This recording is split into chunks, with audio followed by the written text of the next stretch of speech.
The Spastic Centre of New South Wales provides many services for babies, children and adults with cerebral palsy.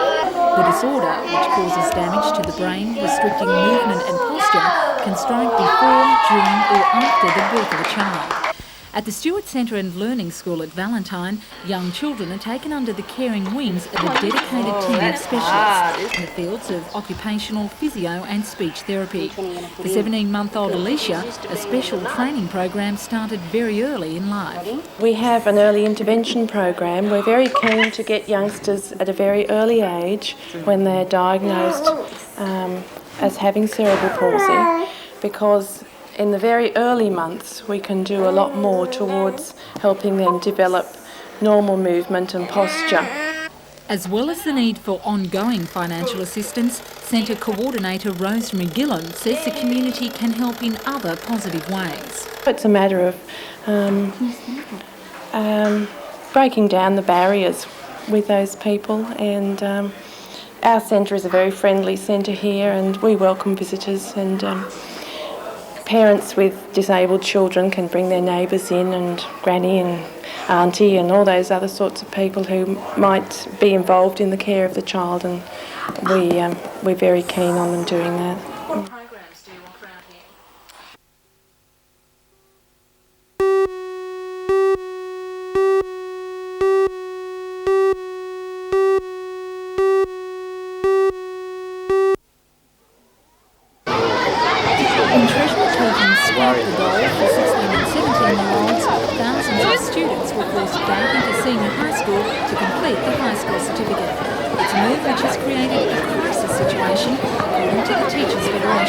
Teachers in the Hunter and throughout the state perceive a growing crisis in secondary education. The number of students returning to the senior years from Year 10 has been increasing every year, and there's been a dramatic leap in the Hunter this year of 12% of additional students returning.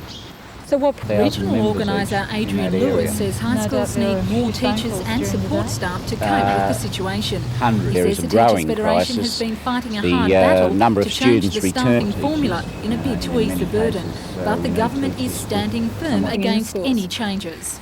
The problem is that these students are not necessarily there by choice. They're forced back into the schools because they can no longer get the dole. They can't find places in tech colleges.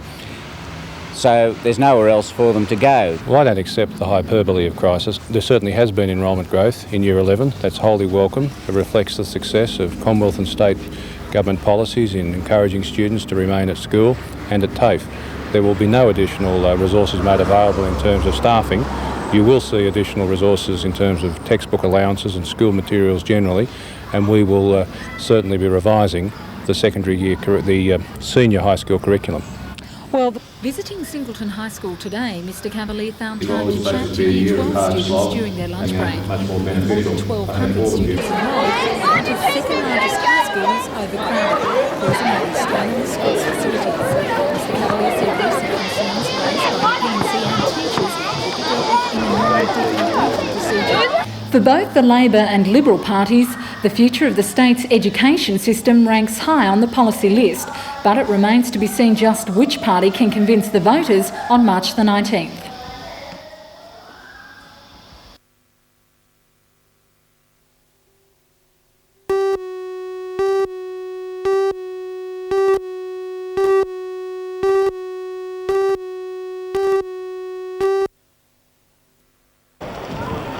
Police say they went to the centre at 2 o'clock when they received reports of a man acting suspiciously. When they arrived, they were told the young female employee of the hairdressing salon in the complex had been shot. Police say a man walked into the shop and engaged the woman in conversation before producing a sawn-off .22 calibre rifle from under his clothing and shooting her. At the salon, police were confronted by the man, who then fled on foot and climbed into a small Ford sedan. Witnesses say the first police officer on the scene fired a warning shot into the air and then 2 more into the front of the car, one lodging in the radiator and the other glancing off the bonnet. Meanwhile, the gunman turned the weapon on himself and fired. Inside the salon, shocked workmates of the 19-year-old woman did what they could to help her as she lay bleeding from her serious head wound.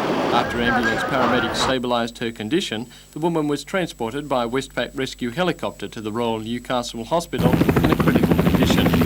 The man, a 87-year-old from Charlestown is also in the Royal Newcastle Hospital, but in a serious condition and under police guard. Police say the man was an ex-boyfriend of the woman and it appeared to be a domestic dispute. The scientific squad are continuing their investigations.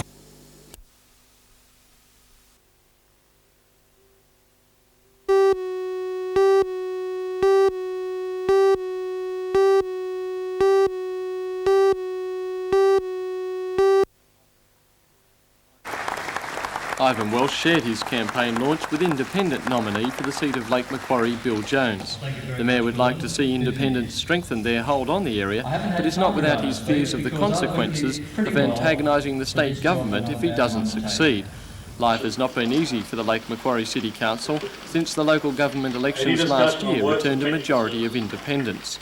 Far from being a unified council, most meetings contain verbal brawling between the independent aldermen and their Labor counterparts. Now Mayor Ivan Welsh claims that some Labor aldermen are deliberately setting out to disrupt the council. He fears that if Labor is still in power after March the 19th, the government will have reason to sack the council. Last night, the Mayor also said there had been attempts to discredit the independents over the proposal to clean up the beaches in the Swansea area as a bicentennial project. The council had been criticised for its slowness in responding to an offer of a $575,000 grant from the Australian Bicentennial Committee, but Mayor Welsh said the council needed to fully discuss the issue before it could. Last night, the Budget Committee did accept the grant, although it is still not known if the council will be obliged to meet it dollar for dollar. Mayor Welsh says regardless of the agreement reached, the project to clean up the beaches will definitely go ahead.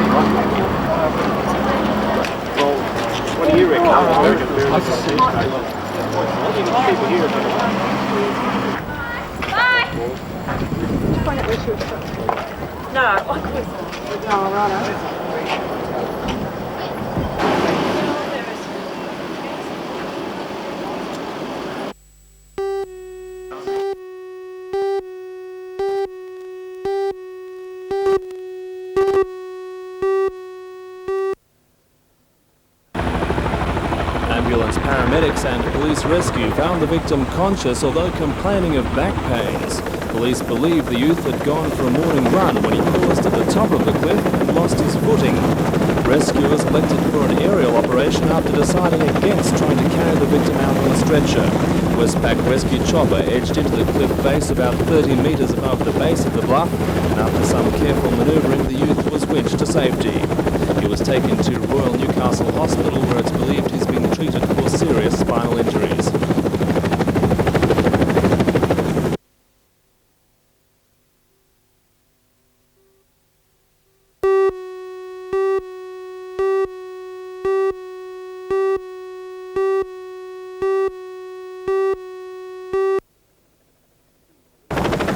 Two police officers from Charlestown found the injured youth after his father had reported him missing early this morning. Russell Campbell of Dudley was walking along the cliff at dawn when he lost his footing and dropped 60 metres onto an outcrop. He hung there for a short while before dropping another 10 metres. Ambulance paramedics and police rescuers reported that Campbell was conscious and alert. Although he had no obvious fractures, rescuers diagnosed possible spinal injuries and decided against hauling him to the cliff top by litter. Instead, the helicopter was able to manoeuvre into the site and winch the youth to a ledge for further treatment before flying him to hospital. Paramedic Malcolm Marshall says Campbell had been lying alone for some hours before the rescue. Apparently he's been there since about 5:30 this morning. Now, it's taken a fair bit of difficult flying to get in. Was that a fairly tricky job?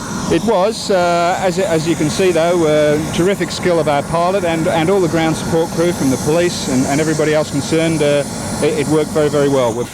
Campbell was taken to Royal Newcastle Hospital in a stable condition but was transferred later in the afternoon to Royal North Shore Hospital in Sydney. Residents at Dudley say the bluff is a popular lookout, especially for surfers. They say this is the first time they can recall anyone falling from the cliff top.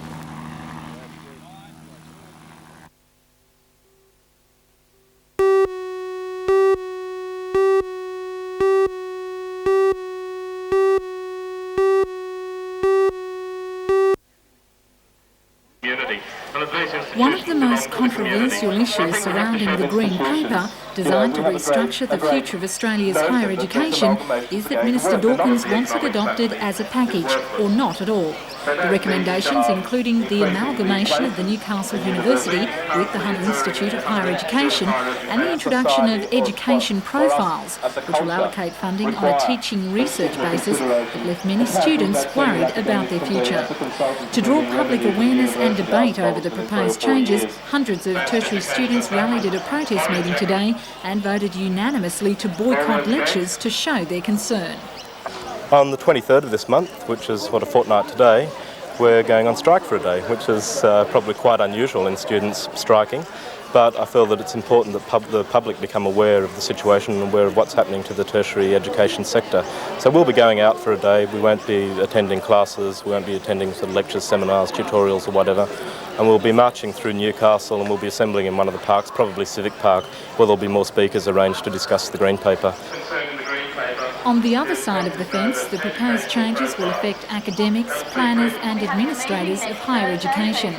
A lecturer for nearly 20 years and sitting on both the councils of the university and former college, Margaret Henry, who also happens to be an independent candidate at the coming state election, believes the Green Paper will shatter Newcastle's reputation for excellence in tertiary education. For some reason, the assumption is the big is beautiful, and I feel that there's a danger that Newcastle and the Hunter region will end up with a second-rate institution.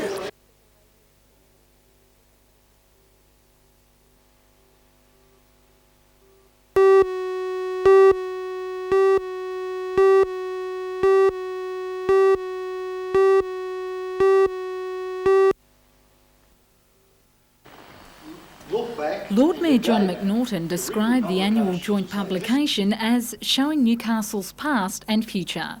A vital component of the area outlined in This is Newcastle and the Hunter Region 1988 is that tourist spending in the area during 1985 to 86 reached nearly $314 million. The booklet, containing facts on the region's industries, resources, health and environment, is full of up-to-date information.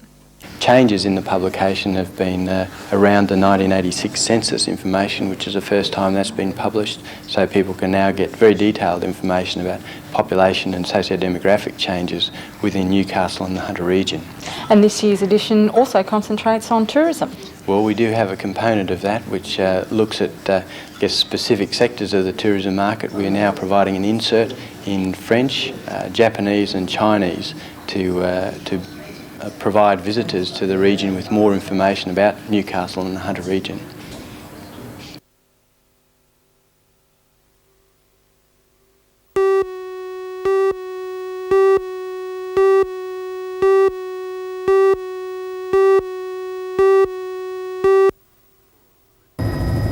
Boral's processing mill at Maxwell's Creek, south of Dungog, employs 32 people. A number of sawmills which used to operate in the area have closed down in the last few years. A recession, sawmillers say, has mostly been caused by restrictions on logging areas through the extension of national parkland. The Boral mill has been less affected than most, as it is a processing plant for already cut timber, which now comes mostly from mills in the Gloucester area. Company executives recently inspected the facility, which they say they wish to revolutionise.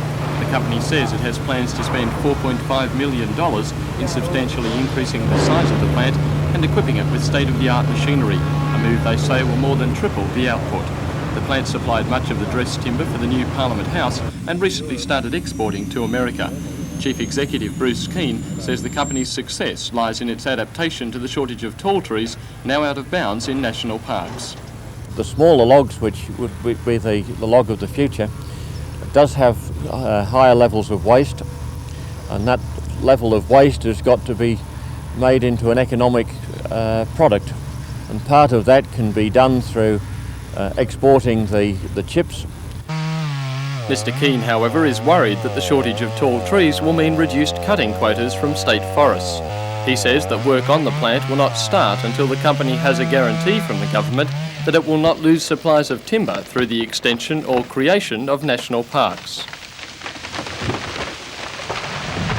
Well, a key consideration in a large capital expansion of over $4 million is to be sure that you've got proper access and security of the raw material resource, and that's in the hands of the New South Wales Government.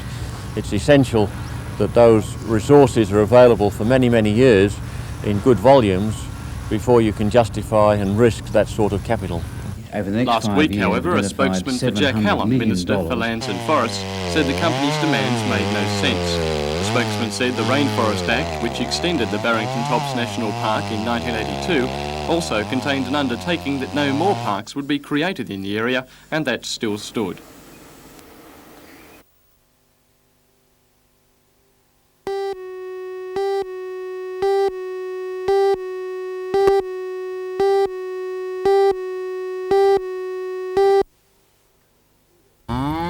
Santa Gertrudis are an increasingly familiar sight in hunter agricultural shows. Breeders say they're easy carving, hardy beasts getting a hold in the hunter for crossbreeding. That success is now catching international interest, at least from the South Pacific. Some months back, Alf Smith of Quarrabulong near Cessnock sold the first bull to a breeder in, of all places, New Caledonia. The gateway's open. There's arrangements being made now for further cattle to go over there in the future. Right. Was it a bit of a surprise to start with? It was, when the chap walked along and he said, "Is the bull for sale?" And I said, "Yeah," and he said, "I'll give him the price," and he said, "Well, I'll take that." And he said, "I'm from New Caledonia." And I said, "I thought it's a long way to lead you over there." Interest in live exports from the hunter is no accident. Tick infestation to the north in Queensland and disease to the south make this region an attractively clean marketplace. The same buyer from New Caledonia also took 2 heifers from the district, buying this time from Glenn Richards. He says he's received new inquiries.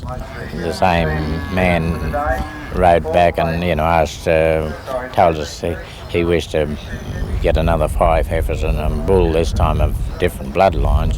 I've written to say that that we had them if he wished them. Do you think there'll be more of this in the future, though? Do you think it's a good thing for the hunter? Yes, I think they'll gradually get round. There was last year there was another inquiry too, from over there, but they were sort of wanting a bigger quantity. But then there was a bit of they sort of stopped taking them for a while. So. Do you think it'll ever become a fairly lucrative sort of sideline for you? I don't know about that. You'd only hope so anyhow, wouldn't you? It's a small step for sure, but it's also evidence that opportunities do exist and the hunter is ideally placed to make the most of them. I think so. I think it was a great thing for the Hunter Valley to be the first ones to get Santa Gertrudis cattle into New Caledonia. Right. And what about the Hunter Valley?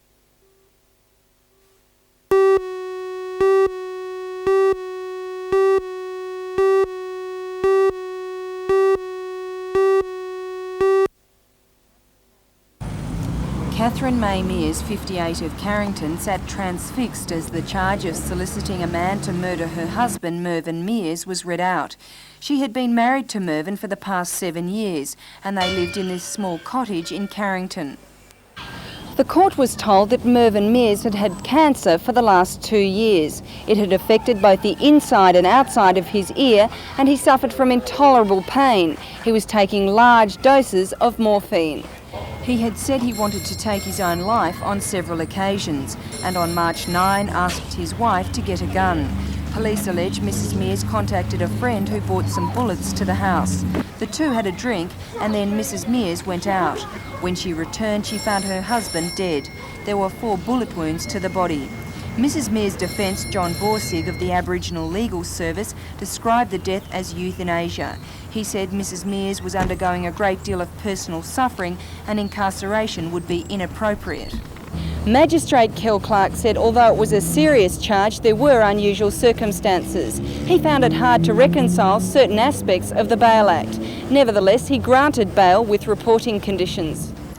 Later in the day, Norman John Wanless of Mayfield appeared in Newcastle Court charged with murdering Mervyn Mears.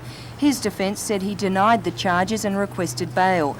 But Magistrate Kel Clark said given the grave nature of the charge, bail would not be granted unless there were special circumstances, and they had not been shown in this case. Bail was refused and he was retained in custody to reappear on March 18.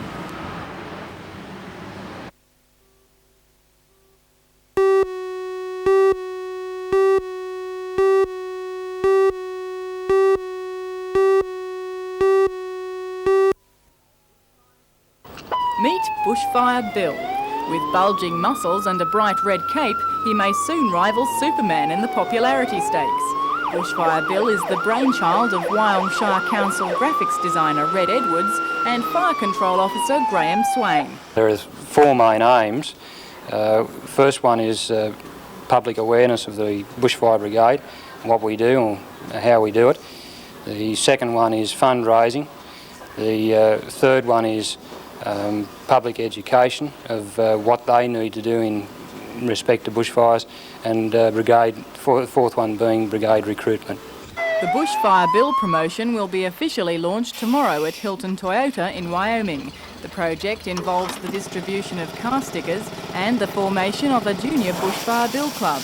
A regular Bushfire Bill cartoon will also appear in Central Coast newspapers. The cartoons will tell people how to protect themselves and their environment from fire. Mr Swain hopes the promotion may eventually be used by bushfire brigades across the state. He firmly believes the project will save lives. Definitely. Certainly making people more aware through the newspaper strips, the information strips that we're developing to run on a weekly basis. We can communicate to the community then through those strips what we need to tell them.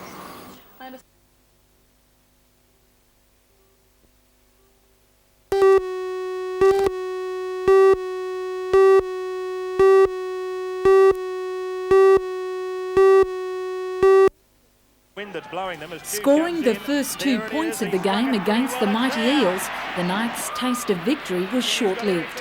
When the full-time whistle blew at the ISC, Parramatta, boasting 5 international players in top form, trampled their rivals 28-4. A little depressing, really. We had expected probably a lot better, and probably the crowd did too, but we felt that rather than Parramatta beat us, we probably beat ourselves with a big number of errors, both in drop ball and not completing our 6 tackles, and also just control of the ball and missed tackles even. Now the Knights have come back more determined than ever to prove their might in this year's Winfield Cup Premiership. Late yesterday, coach Alan McMahon was putting his team through a gruelling training session before Saturday's big game against Western Suburbs at Arana Park. According to Captain Sam Stewart, the Knights believe they've got what it takes to ruffle a few of the Magpies' feathers. Well, they'll be expecting the big things in front of their home crowd, and West, well, not considered one of the big threats, but to us they're a threat, of course. We hope to we'll do the best we can and hope to come away with a win, but they'll be looking to get off the bottom of the table, where they have been lingering for the last couple of years, and see the Newcastle Knights, or the new team, into the comp as a good excuse to get off. And I think we're fairly even as far as strength-wise and experience, so it'll be a fairly closely contested match.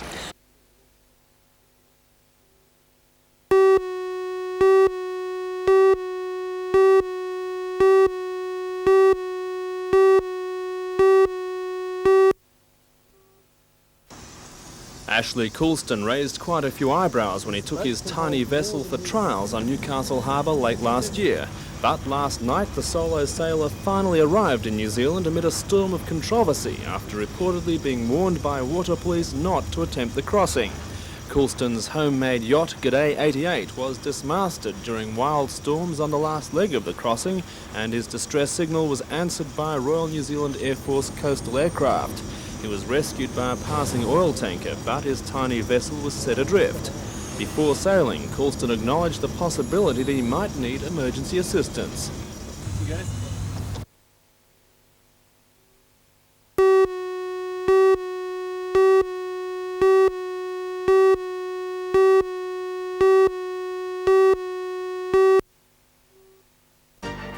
Tonight we'll bring you a story on the first day of trading for the new Garden City shopping centre. There were bargain hunters galore from 8:30am when the doors officially opened. For all the news, join us tonight at 6.